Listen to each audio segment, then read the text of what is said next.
where are you going this spring? Right now, we'll be definitely hunting around here, Western Illinois. I think I might. It's kind of cool. I'm in this little actually, I'm in Pike County, in the middle of the Golden Triangle, as they call it in Illinois, and there's a decent amount of public ground around here. There's actually some really good stuff just across the river into Missouri, so I might pop over there and see what's going on. Did some scouting there last year, but for sure Illinois, probably Missouri, Kansas for sure, back home to Michigan.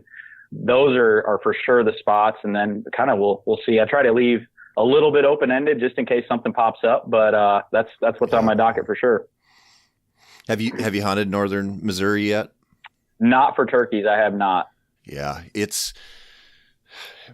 I've spent a fair amount of time on public land down there, and there's a lot of people down there. Missouri is kind of, the go-to state, or it was. I think things have changed now with the availability of tags and stuff, but it's a great state. I just hate that they shut it down at 1:00 every day. I know. It drives me nuts. If you drive down there to camp and you go, okay, 1:00, you shut it down, and then you got to scout the rest of the day, or it's just, that's one of the reasons I don't go down there as much as I used to, because there's other options. And it's a shame, because if they kept it open all day and you could make the most of your time, it's a no-brainer place to go to. It's unreal. Like Illinois is the same way. Hunting ends at 1.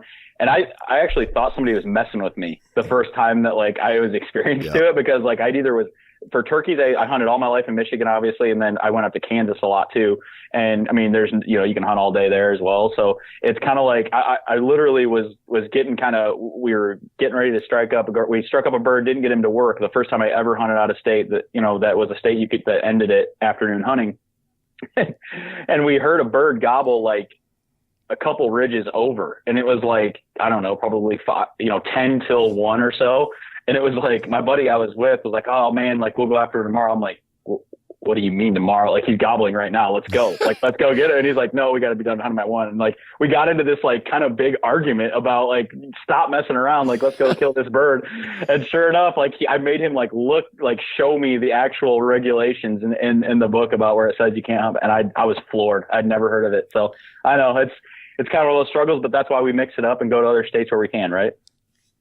Yeah. I mean, that's an antiquated law. A lot of states used to have that, where the idea was that you wouldn't go mess with the hens all day long on their nests, or they wouldn't pull off a nesting. And when I'm planning hunts, and I know you probably feel the same way, when I'm planning a deer hunt, turkey hunt, whatever, you're checking out all those rules, and that factors into your decision on where to go.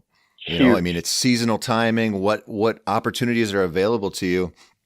And, I would probably hunt Missouri for turkeys every spring if it were an all day thing. Yeah. And it's not. So I go other places. You go to Nebraska or Kansas, and, you've got a lot of time invested in Kansas. And I'm always interested to talk to you about that, because I've done a ton of research on, not only Kansas turkeys, but mostly Kansas deer. Yeah. I've only hunted the state once, and I just, for whatever reason, I've kind of always either went to Nebraska or down to Oklahoma, but you've kind of honed in on Kansas. Are you planning on going back there this fall? Yeah. Yes, I am, for sure. Is it an every year thing for you? It has been. I think this is going to be, my 10th. I want to say this is the 9th or 10th year in a row that I've been. So I'm super excited about that, man. It's just an unbelievable state. You can just get away from people. That's one of the things I love about it the most. As a public land guy, man, it's finding the deer is one thing. Finding good areas are another, where you got good healthy herds and good genetics and everything like that. It's all part of it. But getting away from hunting pressure is almost the number one thing. I mean, that's where it rules out number one places for me anyway, is just an abundance of hunting pressure. So getting away from that is one thing. Kansas allows you to do that. And one of the ways I'd say, if I had to point to one single thing that has helped me do that in Kansas so much, has been their walk-in programs, the walk-in hunting areas that they have there. Stuff's off the beaten path. A lot of times there's some that's not even on a map. You got to drive around these old, level B or whatever, no maintenance roads, and just kind of put the time in and put the scouting in. But you can get back away from people, back into some stuff that's relatively untouched, and man, it can be awesome. So that walk-in program, there's a bunch of states that have some version of that, and that's a good point you bring up, because if you pay attention year to year, you've been going to this area, or this state for 9, 10 years in a row. You've seen some land come, some go. Yep. Generally, those walk-in areas, once they start getting popular, you see clusters of them show up in different areas, and then they usually expand. But you do see land come out of it.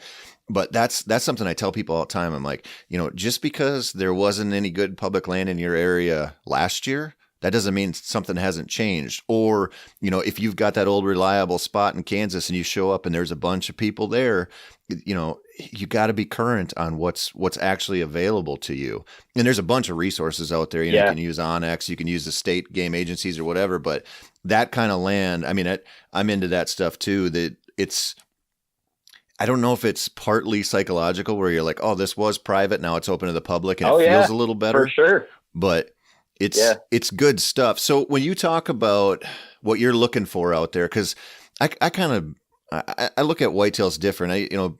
Western game, I want a big chunk of ground. Yep. Whitetails, I don't really care. I mean, I prefer bigger to get away from people, but like what kind of size are you talking about for these parcels you're looking for? I'm the same way. Bigger's better just because I feel like I've got a larger canvas to work with. But the right situational small piece, I always look at it. I always start big picture. So I always look at an aerial, look at a topo map. A lot of times, like you mentioned, Onyx, and there's some other things like a Huntera mobile map or something like that, where you can use topo lines in an aerial photo, so you get best of both worlds. But that is such an incredibly useful tool because it allows you to look big picture. I don't care if a piece of walk-in Republic's 40 acres or 20 acres or whatever, depending on what's around it and what's next to it, and either like what hunting pressure is there, or how it's managed, or if it's farmed, or what that situation is. It can be the right 20 or 30 or 40 acres, and it can yield amazing results. And like one example, I actually wrote an article about this last year. It really is, and for that reason, it's really beneficial to have a bunch of them. Like there can be one or two great ones, but the more you have, the more situational it is. Because what I've commonly found in Texas, or at least some of these rural like walk-in areas, a lot of it is cattle ranching. So the cattle ranchers like to get paid by the state a set dollar amount for the lease. And a lot of times it's for off grazing time. So they're shifting their cattle either to the feedlot, or they're shifting to a different pasture for the fall and the winter. And then they will get paid for hunting rights for that fall time frame, or even that spring time frame before, when it's not being used by the cattle. So understanding that the situation can be different or offset depending on the properties. So understanding that allows you to, like, you might have one property that's just awesome this year, but next year it's not because of the cattle rotation or a crop rotation. And so you've got to be able to have other areas in your pocket, depending and regardless of size. So that's really, really important, no matter what size you're looking at. But I mean, if I can find a place that's a few hundred acres, and up, that's when I start to get really excited about the opportunities and potential it might have. You bring up a good point about the cows. I've been thinking about cattle a lot because federal land, you almost always deal with cattle grazing in some capacity. It's just a way of life. And then these walk-in areas, you almost always do too. But one thing I've seen in certain states is you might find a big walk-in ranch. I'm talking like 3,000, 5,000, 10,000 acres, where there'll be cattle in certain pastures. And the pastures that the cattle aren't in are where the deer are going to be. The browse will be way better. The grass will be way better. And I ran into that in South Dakota last year, hunted a bunch of different walk-in ranches, and I got my butt kicked until I found one pasture that hadn't been grazed in a long time, and the deer were thick in there. And, it's an important lesson, I think, because you may walk into a spot, and, people vary in their opinions on this. Some people don't think that cattle matter. They think deer mix, and I think in certain situations they do, Sure. But I think generally deer prefer to not be around a bunch of cows. And I just think they like the cover better. The cattle are in there eating all kinds of their food up. And I just think it probably is like a peace of mind thing for them to not be listening to cattle all over and sticks breaking and stuff. They probably just like it better in, the non-grazed areas or the places that haven't been grazed in a while. And so that is a good point, because you never know when you show up whether those cows just got put in there, whether they've been in there a month, whether there hasn't been cows in there for 2 months. And if you don't have a backup spot, you'll force it in in a parcel that's just not going to work for you. Yep, absolutely. I could not agree more. And a lot of it, I think, has to do with competition. And it's not necessarily even on the deer side, but more on the cattle side. Like, they understand what deer are. They understand how, what they're eating, and they understand, hey, they're eating the same thing we are. I don't want them around. So they get a little more aggressive, and deer just don't tolerate that kind of thing. So they kind of separate. So again, like to your point, will they coexist? Absolutely. But I think you're going to find more mature bucks, and you're going to find better herds, or better, more, the quantity is going to be better for deer in areas where the cattle aren't. And that's I've at least seen that too. And another great thing too is there's nothing saying you can't get to know these ranchers. I've actually got to know a couple of these ranchers who again, the ground's still public. I don't have like exclusive permission or anything like that, but hey Jim, how's it going? What's your, how's the rotation looking? How's the herds? Is it healthy, kind of a thing? And what are your feed plans, kind of a thing this year? So I can actually eliminate a certain walk-in area by getting to know that rancher and saying, okay, I know he's going to have his herd in the fall in here, so I'm not even going to waste my time, or it's going to be farther down on my list. So you can, some of that legwork ahead of time can actually save you a lot of time in the long run, because for me, that's another big takeaway for me in going out of state or hunting public ground is efficiency. I mean, I've got a full-time job too. So being efficient is incredibly important to me. And I need to put my eggs in the baskets that I know that are going to have the biggest return.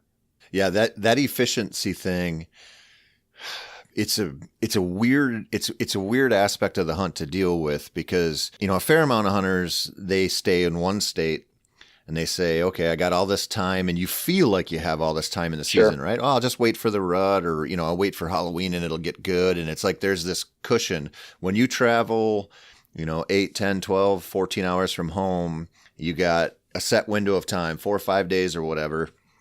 You don't, you can't sandbag it, man. No, you gotta go, and you gotta cover ground, and you gotta keep looking, and you really learn how to eliminate, the dead spots, and just go, I'm wasting my time here. You don't have the luxury of, looking at it like, oh, maybe it'll turn on here in a couple of days. It doesn't work.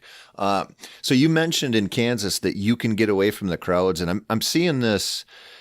I think this is partially from, the bow hunter numbers are up quite a bit. That's actually the one, demographic that's been going up. But I'm seeing more and more people complain about, running into too many people on public land, or there's too many hunters out there, and, you can't get away from the crowd. And I know, you're a Michigan boy. I'm from Minnesota. We're used to a lot of hunters. Absolutely. And when I see, if I go to Kansas, that their version of a lot of pressure, or South Dakota or Nebraska or whatever, their version of a lot of pressure is so different what we're used to. And so it's all a relative thing. Like, if you think you could go to Kansas and you won't find a place to get away from crowds, it's crazy. You can do it. I think you can do it. Yeah, you can do it anywhere. But I know what I do, but I remember you telling me a couple years ago, you had killed a good one down there, and you were telling me about the situation you had found. But what are you looking for? How are you figuring that out? Because you mentioned, if it's a couple 100 acres or something, you'll get interested in a parcel. But, a couple 100 acres, you might be able to get away from the crowds. You might not. So what are you looking for where you're like, all right, the average dude, he's not doing this, and I'm going to go? Yep, absolutely. Overlooked spots. And even it's amazing to me, like, even if the locals out there or whatever hunt public ground, a lot of times they just won't consider a spot because there's not structure or timber or things like that. A lot of times in Kansas and even South Dakota, I've hunted South Dakota a fair amount too, just like you. They're literally living in a cattle pasture. Like, it's a cattle pasture with one like brushy knoll, and like that's where the big deer is. So, and in fact, a lot of times it's where your biggest deer are. Now, of course, if there's a river bottom or a draw or something like that, those are awesome spots as well. But I think those overlook spots for one, and then diversity of cover is another. So I'm a big transition guy. I love a good hard transition, whether between CRP and timber, and then I start and seeing that either it's CRP and timber, CRP and crop. Timber and crop, whatever that might be, something where a deer can feel safe in security cover, transition along the transition line, and either scent check for does, go to a feeding area, transition back to a bedding area.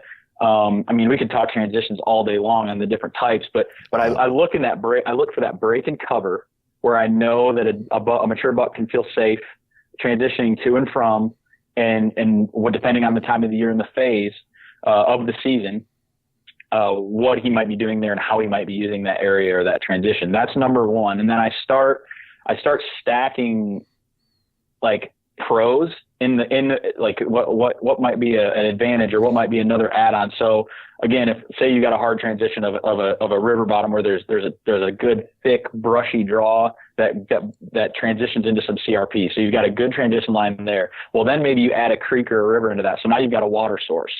And then you've got thick cover. And then say there's a little food, but there's a food source close by, but it's going to take some transition to get to it. It's not right there. Well, that's another positive because that means deer have to travel a little bit. They've got to expose themselves or start moving earlier in the evening or start, moving later in the day to get back. So it gives you time to get in. Well, all of those things start to become advantages to me that I look at and say, okay, how can I stack these things in my favor that's going to up my percentage, again, being efficient, what's going to up my percentage to having the likelihood of a mature deer or multiple mature deer using this specific area. So transitional cover and how that relates to terrain are like my number one and number two things. Those are like what I always look for on an aerial map and a topo map and how I start putting pieces together.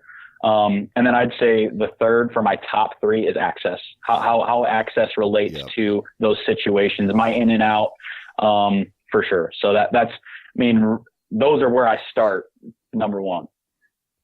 Yep. So one thing that you alluded to that I think is, it rings so true with me is you mentioned something about, you're talking hard edges, you're talking about where two types of cover meet, security cover, but you said something about, that buck moving or something to that effect. Yeah. And the reality is, I think at least anyway, your strategy that you just described, it's like, you're looking for a difficult access spot for obvious reasons, right? You want fewer people in there. You want less people messing with your stuff, whatever. But reality is it's boiling down to what areas are not only going to hold bucks, but hold the bucks that actually might be moving when you can kill them. And that's a huge, huge deal. I mean, I talk about that all the time. You call them transition areas.